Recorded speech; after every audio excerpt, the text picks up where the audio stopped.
โอ้ไม่ได้ดูดโอ้น้ำทะเลขึ้นเยอะนะ เขาก็ขับผ่าน ชาวบ้านเขาชาวบ้าน เรานักท่องเที่ยวไม่ได้หรอก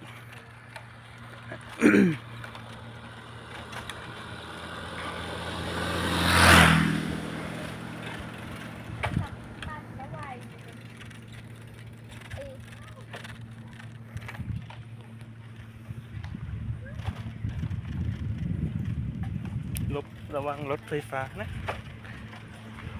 ป้า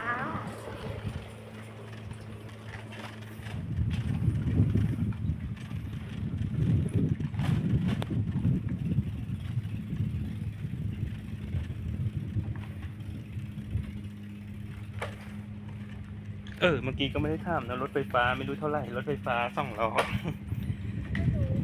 เนาะ2 ล้อเนาะแต่เมื่อกี้3 ล้อมันทั้ง250